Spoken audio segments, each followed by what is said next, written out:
Welcome to 2023.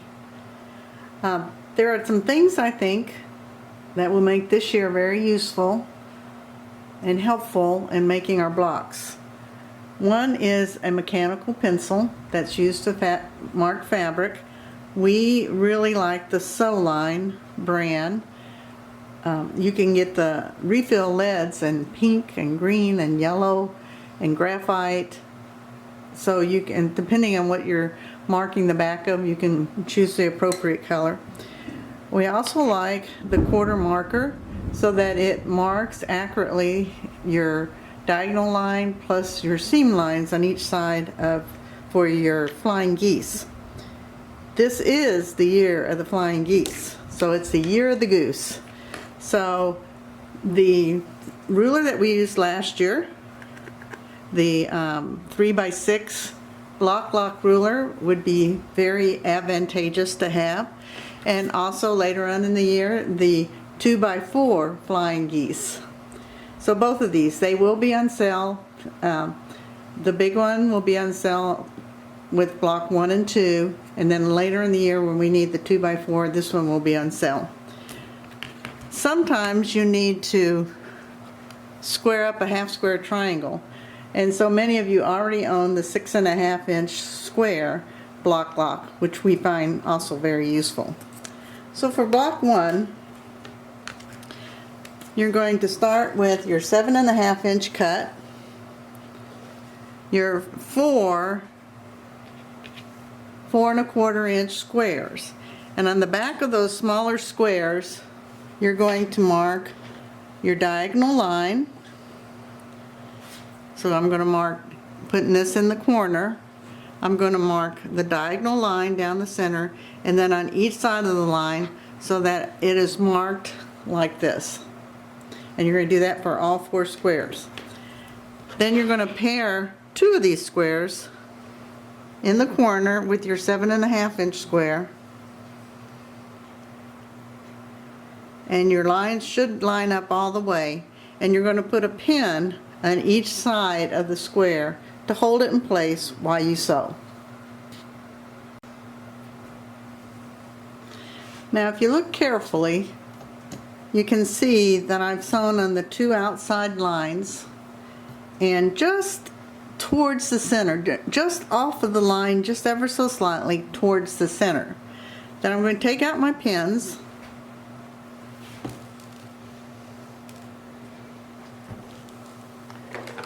And I'm going to cut on that center diagonal line,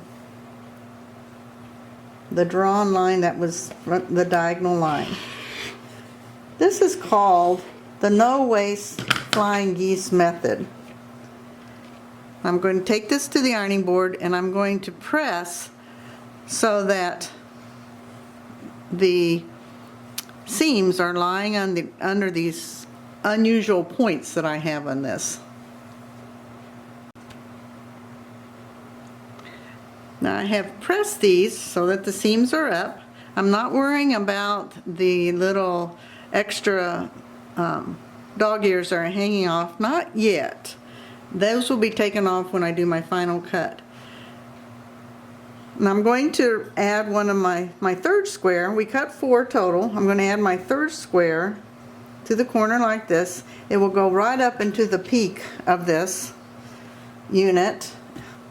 And I'm going to pin on each side to hold it in place. And you kind of know that you've got it perfect if this line hits right here where those 2 fabrics meet, and this line hits right there. Then you have it lined up perfectly.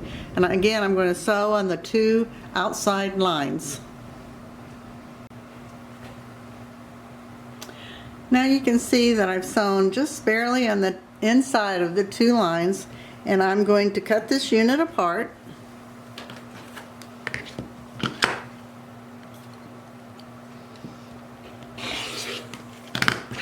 And voila! I have 2 of my flying geese.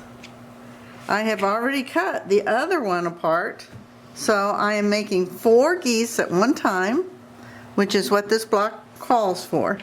Now these have all been oversized just a little, and this is when you're going to use your 3x6 flying geese ruler the first time, and it will snug right up into this peak that you have there. I'll try and turn it towards the camera so you can see what I'm doing. So it snugs right up in there, and that's what the beauty of this ruler is. And then you can cut off two sides.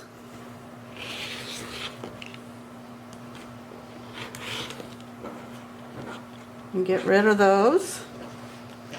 And if you have one of those little mats that twist, it's perfect for this, because then you're going to twist it around. Make sure your ruler is snugged up into that peak really good, and then you trim off the other two sides, and that's where I get my dog ears to come off. That's why I didn't worry about them cutting them off earlier. And now I have a perfect 3.5 by 6.5. Yes, you can use your normal ruler to do this, but it is so much easier using the Block Lock Flying Geese ruler. And this month we're using the 3x6. Now after you have all your geese cut out, then you're going to lay out your block like this. You're going to sew the 4 geese together. You're going to make them, this is called flying up. They're flying up in the air.